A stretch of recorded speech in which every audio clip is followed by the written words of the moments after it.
Welcome to Lesson 7 about the National Capital Region of our course on Philippine Culture and Tourism Geography.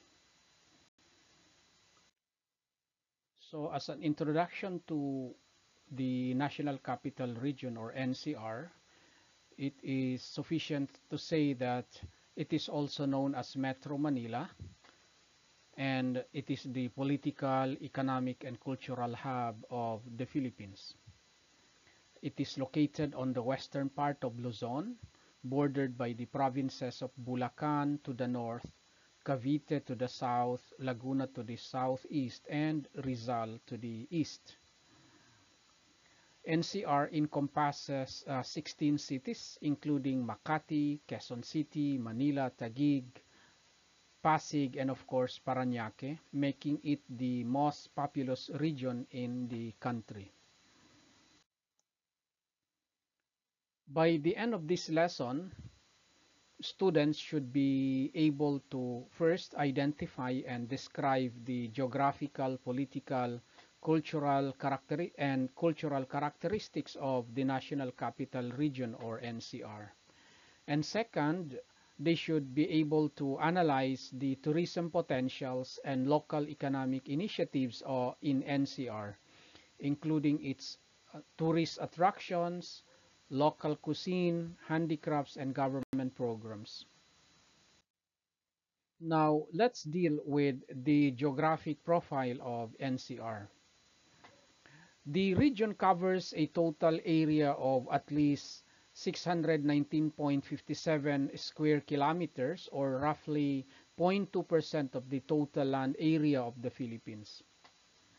Despite its small size, it houses over 13 million people, making it one of the most densely populated areas in the world. The region is composed of landforms, which means the region includes coastal plains, river systems like the Pasig River, and several hills and small mountains. And as far as climate is concerned, NCR has a tropical climate with a wet season from June to November and a dry season from December to May. Now, as to its people and political profile, NCR is the most urbanized region in the Philippines, attracting migrants from various parts of the country due to the availability of jobs and educational opportunities. That is as far as demographics is concerned. The majority of the population in NCR is urbanized with diverse ethnicities, languages, and religions. Now, as to the political structure, the region is composed of, as we have said, 16 cities and a municipality.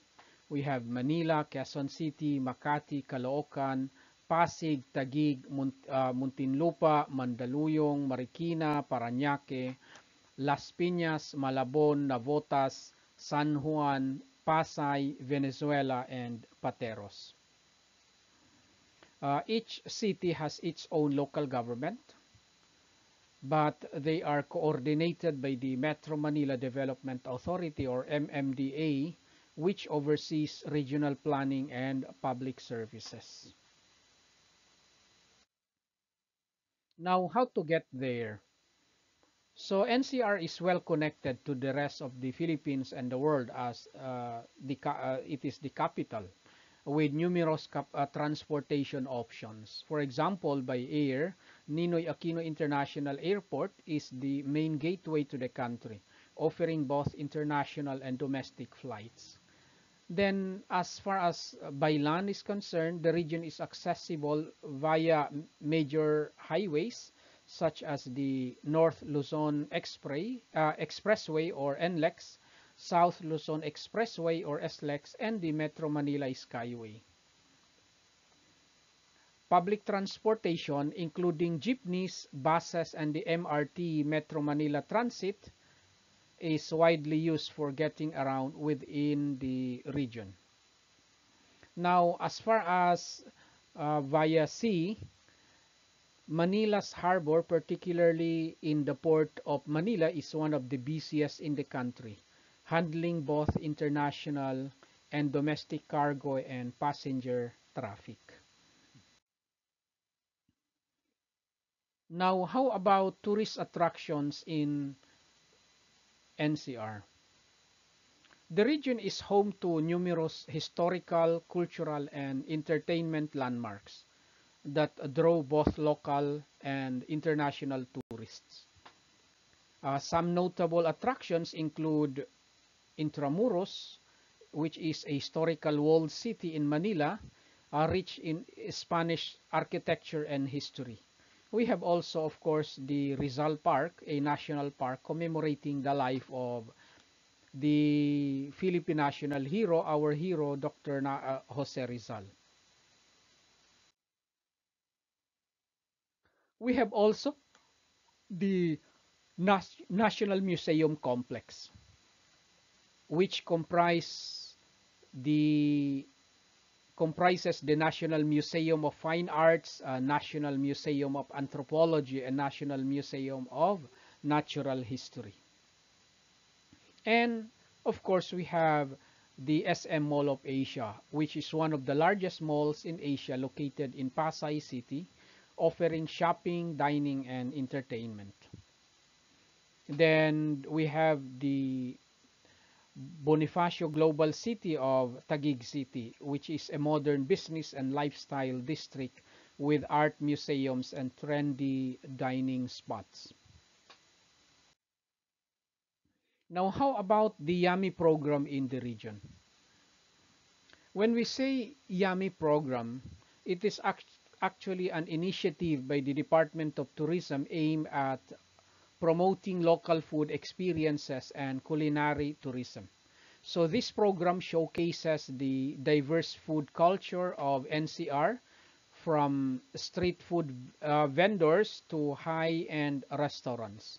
So some key highlights include Kanto Freestyle Breakfast, which is a modern twist on Filipino breakfast food. And we have the Happylicious, a local chain that features homegrown Filipino dishes. And we also have Binondo, which is known for its Chinese-Filipino culinary heritage, especially dumplings and noodle dishes. How about culture and handicrafts in the region? NCR is also a center for local handicrafts where artisans create products that reflect the region's cultural diversity. Key examples include Manila hemp or abaca, used to make bags, accessories, and even furniture. Then we have hand painted fans and paroles, the traditional Filipino Christmas lanterns made by local craftsmen in various parts of Manila. And we also have textiles, such as the woven fabrics found in Quezon City and hand embroidered items from Manila. Now, how about cuisines and pasalubong in the region? The food culture of NCR is diverse with influences from Filipino, Chinese, and other global cuisines. So some of the iconic dishes and pasalubong or souvenirs from the region include adobo, which is a savory dish made with pork or chicken, marinated in vinegar, soy sauce, and spices. We have the lechon, which is a roast pig often served at festivals and major events. Then, of course, we cannot do away without the halo-halo, which is a sweet dessert made of crushed ice, beans, fruits, and leche flan, popular in the summer. And we also have various pasalubong or local souvenirs such as tupig, rice cake, kakanin or rice-based sweets, and pandesal, Filipino bread rolls. They are widely sold in various markets and shopping centers. Now, how about this auto program of the DTI for the NCR When we say OTOP, we are referring to the One Town, One Product program of the Department of Trade and Industry, which is actually designed to promote locally made products and crops. So NCR's OTOP highlights include hand-woven textiles, as mentioned before, from Taguig and other parts of Metro Manila. And then we have, of course, jewelry, handcrafted silver and gold jewelry from Manila, and of course, furniture. We are referring to the Manila-based designers and craftsmen who create modern pieces from indigenous materials like bamboo and rattan. So, to conclude, the National Capital Region is not only the heart of the Philippines in terms of governance and business, but also a vibrant cultural hub. So, with its rich history, diverse population, and booming tourism industry, NCR remains a top destination for both local and international visitors. So each various government programs such as the NCR Yami program and OTOP help promote its local products, crafts, and culinary delights, thus making it an exciting region to explore. So for references for this lesson, you can refer to these four that we have enlisted. Basically coming from the Department of Tourism, and then we also have from the National Commission for Culture and the Arts and the MMDA, or the Metro Manila Development Authority. So next meeting, we will proceed to Lesson 8, which is about the Cordillera Administrative Region and the Ilocos region. So thank you so much and see you then.